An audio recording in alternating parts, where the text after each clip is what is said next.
கடல் மாதா, எனக்கு பணம் கிடைச்சிட்டு என் மகன் ஆபரேஷன் நல்லபடியா முடிஞ்சிரும். பாட்டி ஃபீஸ் இன்னும் கட்டல போலுக்கு. ஐயா பீஸு பீஸு நீ என் பீஸை பிடுங்காம விட மாட்டீர்போலையே. நான் கெட்டியிருந்தேன் ஐயா, கெட்டியிருந்தேன். இந்த பாருங்க கை நிறைய பணம் இருக்கு. கையிலே வச்சுக்கிட்டு இருக்காம சட்டுப்புட்டுன்னு கட்டுங்கம்மா. சரிங்க ஐயா. மூக்கத்தோய், என்ன நல்லா சிரிச்சிட்டு வரிய? ஏட்டி, உன் பிச்சைக்கார அம்மா கொடுத்த காசும் வேண்டாம், அந்த ரேகா கொடுத்த காசும் வேண்டாம். பத்தியா, கடவுளா பார்த்து கொடுத்த காசு. கடவுள் வந்து கொடுத்தாரா? கடவுளை பாத்தீங்களா? எப்படி இருக்காரு எப்படி இருக்காரு எப்படி இருக்காரு? கடவுள் மனுஷ ரூபத்துல தாண்டி வருவாரு. நம்ம மாறி ஆபீஸ்ல உள்ள மேடம் வந்து கொடுத்துட்டு போச்சு. அப்படியே முக்கத்தோய், சரி ரூபாயை கட்டிட்டு சீக்கிரம் ஆபரேஷன் பண்ணுங்க. அதெல்லாம் நாங்க பாத்துக்கிடுவோம்மா, இனி இந்த பக்கம் வராத. ஏன் முக்கத்தோய் மூஞ்சில் அடிச்ச மாதிரி பேசுறீங்க? என் 2 பவுனுக்கு நான் புது வாழ்க்கையை தரப்போறேம்மா. பழைய அழுவை யாருமே வேண்டாம். அப்ப நீயும் பழைய ஆளு தானே, நீயும் போ. இனி உங்க 2 பேர் வாழ்க்கையும் அம்மா சொல்படி தான் நடக்கணும். யார்கிட்டையும் நீங்க பேசக்கூடாது. கல்யாணங்கிறது பேச்சே வேண்டாம். முதல்ல வாழ்க்கையில முன்னேறுங்க, அதுக்கப்புறம் கல்யாணத்தை பத்தி யோசிப்போம். எனக்கு இப்போ ஒன்றும் கல்யாணம் தேவை இல்லை. அண்ணனுக்கு பேசி முடிச்ச பொண்ணு பண்ண வேண்டியதானே. உன் ஜோலியை பார்த்துட்டு போயிரு, அம்மைக்கு தெரியும். ஏம்மா எங்களுக்கு பணம்லாம் கிடைச்சிட்டுமா, எங்களுக்கு யாரோடைய உதவியும் தேவையில்லை. மாரியத்தான் சொரியத்தானுங்க வர வேண்டிய வேலை வச்சுக்கிட்டாத போயிட்டு வாமா. உன் அம்மை சரியில்லை, பிச்சை பிச்சைன்னு எந்த நேரமும் எங்களுக்கு பிச்சை புத்தியவே மண்டக்குள்ள ஏத்திக்கிட்டு இருக்கா. நீங்க பண்றது சரியே இல்ல மூக்கத்தோய். கல்யாணம் முடிச்சா அது சொரியத்தான் தான், இல்லைன்னா சொரியத்தானையும் யாரையும் கல்யாணம் முடிக்க விட மாட்டேன். அப்படி பாடி இருளாகி. சின்ன பிள்ளை மாதிரி பேசம்மா, தேவையில்லாம பேசாத. கடல் மாதா, இவளுக்கு தக்க தண்டனையே கொடு. கடல் மாதா உங்களுக்கு தான் தண்டனை கொடுக்கும். நீங்க தான் ரேகாக்காவை ஏமாத்திக்கிட்டு இருக்கீங்க, என்னையே ஏமாத்திட்டீங்க. உங்களுக்கு கண்டிப்பா தண்டனை கிடைக்கும் கிடைக்கும் கிடைக்கும். சரி, அந்த பணத்தை போய் கட்டிட்டு வந்துரு, அண்ணனுக்கு ஆபரேஷன் ஆரம்பிப்போம். கூடு. ஏமா உங்க பையன் ஆபரேஷன் நல்லபடியா முடிஞ்சதுமா? கடல் மாதாவுக்கு நன்றி, கடல் மாதாவுக்கு நன்றி. ஆபரேஷன் பண்ணது நாமா, கடல் மாதாவுக்கு நன்றியா. கடல் மாதாவை தான் நான் கும்பிடுவேன். அந்த கடல் தான் எனக்கு சோறு போடுது. சரிங்க ஐயா, பீஸ் எல்லாத்தையும் கட்டியாச்சியா? என் அவன் எப்ப கண் முழிப்பான்? இன்னும் கொஞ்ச நேரத்துல கண் முழிச்சிருவாரு. ஒரு 2 நாளையில வீட்டுக்கு கூட்டு போயிடலாம். அதுக்கப்புறமா ஒரு வாரம் மட்டும் கொஞ்சம் ரெஸ்ட் எடுக்க சொல்லுங்க. கைக்கு ரொம்ப வேலை கொடுக்க வேண்டாம். அதுக்கப்புறமா கட்டை பிரிக்கிறதுக்கு 1 வாரம் கழிச்சு வாங்க, சரியாயிரும். ரொம்ப நன்றிங்க ஐயா. மாத்திரை எல்லாம் கறக்காம கொடுத்துருங்க. சரிங்க ஐயா. எவ்வளவு சொன்னாலும் இந்த ஈஸ்வரி திறந்தவே மாட்டா. இவ எதுக்கு இங்கிட்டு வாரா? பாவமா ஈஸ்வரி அத்தை. மானங்கிட்டு வாரா. இன்னைக்கு இவ்வளவு திட்ட மட்டும் பாரு. ஹலோ ஈஸ்வரி மேடம், எப்படி இருக்கீங்க? கரெக்டா மாத்திரை எல்லாம் போடுதீங்களா? வணக்கம் டாக்டரே, சுகர் டெஸ்ட் பண்ண தான் வந்திருக்கேன். அப்படியா? போன வாரம் வரலையா? போன வாரம் ரொம்ப கூட்டமா இருந்தது, அதெல்லாம் வெயிட் பண்ணி பார்த்து நேரம் ஆயிட்டுன்னு போயிட்டேன். என்ன உங்களை காக்க வச்சாங்களா? நீங்க எப்பவுமே விஐபி டோக்கன் எடுக்கிறவங்களாச்சே. யார் உங்களை காக்க வைக்கிறது சொல்லுங்க, சத்தம் போடுதே. போன மாசம் நீங்க 7 குழந்தைங்களுக்காக 1 லட்சம் ரூபாய் டொனேஷன் கொடுத்தீங்களே. ஆமா ஐயா, வலது கை உதவி பண்றது இடது கைக்கு தெரியக்கூடாதுன்னு வாழ்றவனா. அதெல்லாம் வெளியே சொல்லாதீங்க ஐயா, பின்னாடி ஆளு நிக்காவோ. பின்னாடி யாரு நிக்காங்க? ஓ, மீன்கார பாட்டியா? மீன்கார பாட்டி இவங்க தான் ஈஸ்வரி மேடம். நம்ம ஹாஸ்டலுக்கு ரெகுலரா வர பேஷண்ட் பிபி சுகர் எல்லாம் என்னதான் செக் பண்ணுவாங்க. அப்பப்போ உதவி பண்ணுவாங்க. நம்ம ஹாஸ்பிட்டல்ல நிறைய கண்ணாடி உண்டியெல்லாம் வச்சிருப்போம். 7 குழந்தைங்களுக்குலாம் லட்சமா தருவாங்க. சரி ஐயா, அடுத்தவங்க பெருமையெல்லாம் கேட்கறதுக்கு எனக்கு நேரம் இல்ல. ஏமா அவனுக்கு நான் போய் கஞ்சி வைக்க போறேன், காய்ச்சல் கஞ்சி. ஓ சரி, அடுத்தவங்களை பத்தி சொன்னா உங்களுக்கு பொறுக்காது போலையே. என்ன இந்த கிளவி பேசிட்டு இருக்கும்போதே மூஞ்சி திருப்பிட்டு ஓடுது. சரி ஈஸ்வரி மேடம், நீங்க வாங்க, நம்ம போய் சுகர் டெஸ்ட் பண்ணுவோம். உழைச்சி சாப்பிட்ற நம்ம பின்னாடி நிற்கும். பிச்சைக்காரி விஐபி டோக்கன் எடுக்கலாம். கடல் மாதா. ஈஸ்வரியத்தை உங்க அத்தையா? சொல்லவே இல்ல. ஃபீஸுக்கு ரொம்ப கஷ்டப்பட்டீங்க. உங்க அத்தை பெரிய பணக்காரியாச்சு. எங்க அம்மா தான் அத்தை கிட்ட வாங்க கூடாதுன்னு ஆள எங்க அத்தை தான் கொடுத்தாவ. உங்க அம்மா கொஞ்சம் அரமெண்டலா இருக்கும் போல. சரி, நீங்க உங்க அத்தைகிட்ட பேசுங்க. இன்னும் கொஞ்ச நேரத்துல உங்க அண்ணன் கண் முடிச்சிருவாரு. எப்ப இன்னும் கண் முழிக்கலையாப்பா? இன்னைக்குதான் கண்மொழிப்பானா அத்தை. எங்க அம்மா இருளைட்டையும் பேச விட மாட்டேங்க. எங்க அண்ணன் கல்யாணத்தையும் நிறுத்திட்டு. நீ ஊன்னு சொல்லு. உன்னையும் உங்க அண்ணனையும் தூக்கிட்டு போய் விருப்பப்பட்டபடி கல்யாணம் பண்ணி நான் வைக்கேன். உங்க அம்மா கிடக்க அரமெண்டல். சரியா?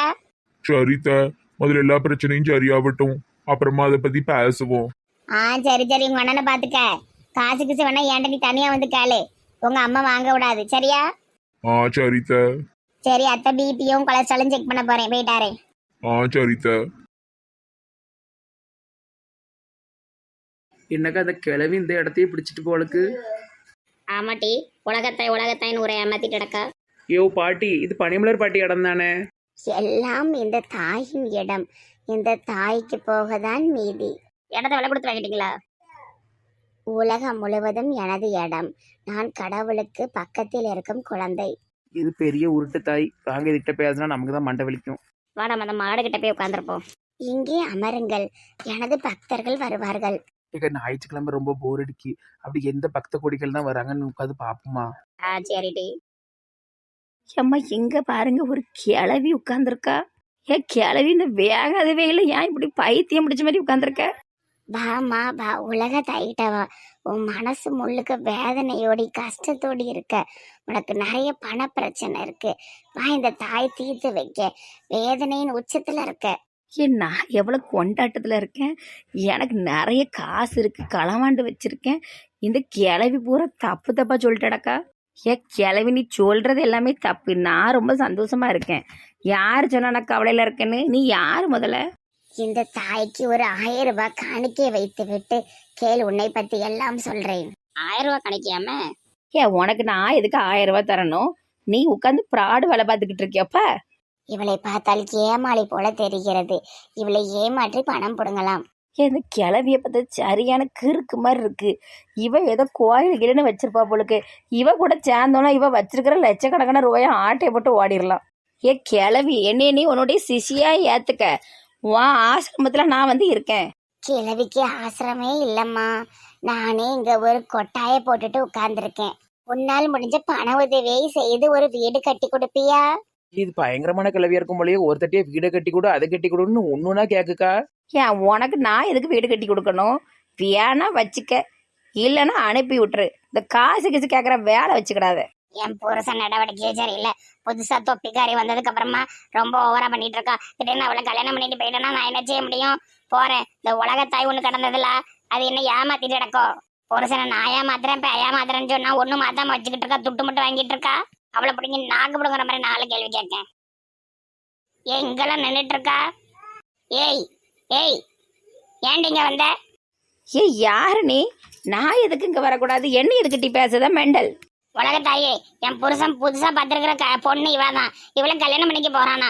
நீங்க என்னன்னு பாருங்க. இவ கூட உட்காந்து பேசிட்டு இருக்கீங்க. நம்ம அக்கா எக்கா உன்னையதான் உன் புருஷனுக்கு சுத்தமா பிடிக்கலையாம? நீ தானே அந்த காமாட்சியோ மீனாட்சியோ? அக்கா புக்கான பல்ல உடைச்சிருவேன். அழகா 2 பல்லு வச்சிருக்கிய, வெளியே தெரியுத மாதிரி சூப்பரா இருக்கு உன் மூஞ்சி. உன்னைய போய் பிடிக்கலங்க. உன்னை ஜூம்ல பார்த்தா நல்லாவே இல்லை, கிளடி மாதிரி இருக்கிய. அதான் அவன் வேண்டாங்க. மேல கை வைக்கிற வேலை வச்சுக்கிடாத. யார் நீ? எந்த காட்டு சிரிக்கி? என்ன சாதி? நீ சாதி வெறி பிடிச்ச பொம்பளையா? அப்போ உன்னை தூக்கிவிட்டு நல்லா மிதிக்கலாம் போலையே. உலகத்தாய், இவ கூட உங்களுக்கு என்ன பேச்சு? இவதையும் புருஷன் இப்ப கல்யாணம் பண்ணிக்கு வந்திருக்காளாம். மேட்ரிமோனில இதுலயும் போட்டு விட்டுருக்காங்க. 2 பேருக்கு சாக்லேட் எல்லாம் கொடுத்து பேசிட்டு இருக்காவோ. மிகவும் நன்றாக போகிறது கதை. அப்போ இவங்க 2 பேரையும் வச்சு பணம் சம்பாதிக்கலாம் ஈஸியாக. ஆசா பூசா, நான் வருவேன் மாசா. காதை கொண்டு வா பக்கத்துல. நன்றாக கேள் மகளே. என் ஞானக்கண் வழியாக இவதான் உன் புருஷன்கிட்ட பேசிக்கிட்டு இருக்கவங்கிறத நான் கண்டுபிடிச்சிட்டேன். கடவுள் எனக்கு கொடுத்த பவரை பயன்படுத்தி இவளை நான் இங்கு கொண்டு வந்து விட்டேன். இவளை விரட்ட 10,000 காணிக்கை செலவாகும். நீ நல்லா யோசிச்சு பாரு. இவ எப்படி இங்க என்கிட்ட வந்தா? எல்லாமே என்னுடைய பவர் தான். ஓ அப்படியா? அது தெரியாம தப்பா பேசிட்டமா. சீக்கிரம் இவளை விரட்டுங்க. என் புருஷனை கல்யாணம் பண்ணணும்னு சொல்லிக்கிட்டு இருக்கா. இவளை விரட்டுவது எனது பொறுப்பு. ஆனால் அவளுக்கு தெரியாமல் விரட்ட வேண்டும். போ, காணிக்கை தயார் செய்து கொண்டு வா. அது போக எனக்கு டென்ட் கட்ட வேண்டும். கொஞ்சம் பண உதவி வேண்டும். நான் என்ன வேலை வெட்டிக்கா போறேன்? பணம் பணம்னு கேட்கீங்க. சரி, ஏதாவது கொண்டு வரேன். போயிட்டாரேன். இந்த ஜான்சி ரணியை வச்சு இந்த காமாட்சி நல்லா வெறுப்பேத்தனுக்கா. உலகத்தாய் இருக்கும்போது நமக்கு கவலை இல்லை. இவளை செவிட்டுல ஒரு அடி அடிச்சுட்டு போவோம். ஒழுங்கா இருந்துக்க. என் புருஷன்ட்ட பேச அவளை வச்சுக்கிடாத. எவ்வளவு கொழுப்பு இருந்தா என்னைய நீ அடி பண்ணிக்கு நீ செத்துட்டி. ஊவா ஊவா, செத்துட்டு இன்னைக்கு உன் பல்ல பிச்சு எடுக்க பாரு. நம்மளுடைய ரொம்ப நாள் ஆசையும் அதுதானே, பல்ல பிச்சு எடுக்க வேண்டியது. இன்னைக்கு உன் காலை கடிச்சு எடுக்காம விட மாட்டேன் பாரு. நான் ஒரு அடி தான் அடிச்சேன். நான் உன் காலை கடிக்கேன். பல மடங்கு திருப்பி கொடுப்பா இந்த ஜான்சி ராணி. நன்றாக சண்டை பெருசாகட்டும். அப்பொழுதுதான் இருவருக்கிட்டையும் பகையை வளர்த்து கொண்டு பணம் பிடுங்கலாம். இதெல்லாம் ஒரு உலகத்தாயா? பெரிய மனசையே சண்டையை வடிக்க பார்த்துக்கிட்டு இருக்கு. போதுமாமா, நிறுத்துங்கள் நிறுத்துங்கள். யார் பெரியாலும் அடிச்சு காட்டுங்க. மிதிச்சு நசுக்கி போடுவேன் நசுக்கி. இந்த கை நீட்டுற சோலையெல்லாம் வச்சுக்கிடாத. ஐயோ பாவனு உயிரோட விட்டுட்டு போறேன், ஓடிரு. எம்ம பெரிய லம்படி பொம்பளையா இருப்பா போலயே. இவளுக்கு நல்ல வியானுங்கக்கா, நல்ல அடி வாங்கி சாவட்டும். தாயே சீக்கிரம் இவ்வளவு விரட்டுங்க, அடி தாங்க முடியல. எல்லாம் அவன் செயல். ஆசா பூசா நான் வருவேன் மாசா, நீ போயிட்டு வா, பணத்தோடி வா. ஒரு அடி அடிச்சதுக்கு எத்தனை அடி அடிக்கா? எம்மா இவ்வளவு நம்ம வீட்டுக்குள்ள விட்டோம் செத்தோம். ஒரு அரை மணி நேரம் உட்காந்ததுலே நல்ல டைம் பாஸ் ஆகுது அந்த கிழவி கிட்ட. இதே மாதிரி என்னென்னலாம் செய்தோ தெரில. மிகவும் பசியாக இருக்கிறது, ஏதாவது ஒரு ஹோட்டலுக்கு செல்ல வேண்டும். அந்த கடைக்காரனிடம் நீ மிகவும் மன உளைச்சலில் இருக்கிறாய், வேதனையில் இருக்கிறாய் என்று அவன் எமோஷனலாக தூண்ட வேண்டும். பின்பு அவனிடம் நிறைய சாப்பாடு வாங்கி திங்க வேண்டும். அது போயிட்டு சரி வா நம்ம போய் நம்ம பொழப்ப பார்ப்போம். சரிக்கா, மனசுக்கு சந்தோஷமா இருக்கு காமாட்சி அடி வாங்கினது. எனக்கும் தான். இதை பார்க்கறதுக்கு எலிச்சக்காவும் பக்கச்சக்காவும் இல்லையே. அவங்க ஞாயிற்றுக்கிழமெல்லாம் புருஷமாருக்கு கறியை போட்டு சமைச்சிட்டு இருப்பாவோ. எனக்கு பிரச்சனை இல்லை, எங்கள் அத்தை பாட்டி செஞ்சிடும். உங்கள் வீட்டில் பிரச்சனையே இல்லை, பண்ணு தான் என்னக்கா. ஆமா ஆமா, நல்ல மேட்டா இருக்கு. நம்ம பேக்கரியில கொண்டு விரிச்சிட வேண்டியதை தூக்கிட்டு போயிருவோம். இது எதுக்கு? பேக்கரியில விரிக்க நல்லா இருக்கும். கிளவிட்டு இருந்து ஆட்டையை போட்டேன், வா போவோம். உருட்டு தைக்கிட்டே ஆட்டையை போட்டாச்சு, வாங்க போவோம். லீவு விட்டாலே போதுமே, போன தூக்கிட்டு ஒரு முறையில உட்காந்துருவாளுவ. எட்டி புக் எடுத்து படிச்சா என்ன? எக்ஸாம்லாம் முடிஞ்சிட்டுமா? இப்ப லீவு, அடுத்த வகுப்புக்கு உண்டான புக் எடுத்து படிக்கலாம்ல. நான் அடுத்த வருஷம் காலேஜ், நான் எந்த புக் வச்சு படிக்க? அவ அக்கா புக் எடுத்து படிக்கலாம்ல, அவ குரூப் தான் நீ எடுத்திருக்க. எப்ப ஆமா அதெல்லாம் படிக்க முடியாது, நல்ல நாளே படிக்காதுவோ. இப்ப கேட்கவா செய்யணும்? இனி 24 மணி நேரம் இந்த போனுக்கும் டிவிக்கும் ரெஸ்டே கிடையாது. இவர் ஏன் மூஞ்சி தொங்க விட்டு வராரு? ஏன் ஒரு மாதிரி வரிய? ஆபீஸில் எனக்கு ரொம்ப வேலை, ஒரே டயர்டாக இருக்குது. காப்பி டீ ஏதாவது குடிக்கலாம்? நான் ஏற்கனவே உமா கடையில் குடிச்சிட்டு வந்தாச்சு. நான் உள்ளே போய் உறங்க போகிறேன், டயர்டாக இருக்குது. எங்க இந்த அஜியை திருப்பி வருதுலாங்க, அதுக்கு ஏதாட்ட தங்கம் எடுத்து வச்சா நல்லது, தங்கமா பெருகுன்னு சொல்லுவாங்க. காசு இருந்தா தாங்களேன். ஆமாம், தங்கம் வாங்கி வச்சா தங்கமாக பெருகுது. தங்கம் பாரு, 1 கிராமு 9,000 தாண்டி போய்கிட்டு இருக்கு. வாங்க முடியுமா? 12,000 இருந்தால் தான் 1 கிராமில் ஏதாட்டும் எடுக்க முடியும். ஏன்ட்டு பைசா கிடையாது, ஓடிரு. ஏதாவது ஒரு கோல்டு காயினாவது எடுத்து வச்சிருமே, நல்லதுன்னு சொல்லுவாங்க. வீட்டில் இருக்கிற அடுத்த பிரச்சனையை பாரு. அந்த 2 பிள்ளைகளுக்கும் காலேஜ் ஃபீஸ் கட்டணும், சாக்லின் அக்காட்ட வாங்கின வீட்டை லோனை கொடுக்கணும். அடுத்து இன்னும் என்னெல்லாமோ இருக்குது. அச்சய திருதிக்கு போயிட்டா. வா, கடன் இல்லாமல் கொண்டு போகிற வழியை பாரு. மெண்டல் மாதிரி பேசிட்டு எடுப்பாரு. நம்ம ஏதாட்டும் 1 கிராம்ல வாங்கி வைக்கணும், ஏதாட்டும் ரூபா பரட்டுவோம். ஏமா 1 கிராம்ல வாங்கினா எனக்கு வாங்குவியா, அக்காக்கு வாங்குவியா? மூத்தவ இருக்கும்போது இளவனுக்கு எப்படி வாங்க முடியும்? 2 பேருக்கும் கிடையாது, நான் எனக்கு தான் வாங்குவேன். என் சைஸுக்கு 1 கிராம்ல எண்ணத்தை போட்டு வாங்க. 10,000 ரூபாய் வேணுமே. எக்கா என்ன செய்தியோ? இது பாபு இப்ப நல்லா இருக்காரா? நேத்து சுந்தரி போட்டு அடிச்ச அடியில ஆளு எல்லாத்தையும் ஞாபகத்துக்கு வந்துட்டாரே. ஆமாட்டி இருந்தாப்புல அடி இருந்து அடி விழுத்த நான் பயந்து போயிட்டேன் பார்த்துக்கிட்டு. ஆபீஸ்ல அவர் மேல என்ன கிடப்போ தெரியல, அடி பின்னி எடுத்துட்டா. கடுப்புல எல்லாம் அடிச்சிருக்க மாட்டா, தெளியதுக்காக அடிச்சிருக்கா, படிச்ச பிள்ளை. ஆமாக்கா, நம்ம ஊர்ல எனக்கு அடுத்து நல்ல அறிவாளின்னு பாத்தீங்கன்னா நம்ம சுந்தரி தான். அதே மாதிரி நம்ம ஊர்ல அழகுல முதல் அழகுனா 2வது அழகு சுந்தரி. எந்த பிள்ளைகளும் எதுக்கு ஒரு மாதிரி சிரிக்கி? எப்படி எதுக்கு சிரிக்கியோ? இல்ல நீங்க ரொம்ப அழகு இல்ல, அதான் அங்க சிரிச்சோம். ஏன் அதுக்கு நான் அப்படி சிரிக்காதுங்கிட்டி, நக்கல் அடிக்கிற மாதிரி இருக்கு. ஆமாக்கா, நீங்க அழகுன்னு சொல்லுங்க. ஏமா நீ அழகுதான் அம்மா போமா. இப்படி அச்சய திருத்திக்கு நகை எடுக்கியா? ஆமா, நகை எடுக்கிறதுக்கு அது கட்டுக்கிட்டா துட்டு இருக்கு பாருங்க, வாங்கக்கா.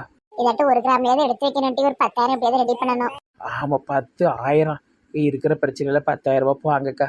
நானே இப்பதான் 10 லட்ச ரூபாய் பிரச்சனைல இருந்து வெளியே வந்தேன். இந்த பாபு 10 லட்சம் 10 லட்சம் நரல. ஆமாட்டி, நீங்க 10 லட்சம் கடன் கொடுக்க வேண்டிய நிலைமையில எல்லாம் இருந்தேனே. எப்படியோ அந்த ஆபீசர் கையில கலை விழுந்து சரி பண்ணிட்டோம். ஆமா, சரி வாங்க நம்ம எப்பவும் பேசுற இடத்துக்கு போவோம். சரிட்டி.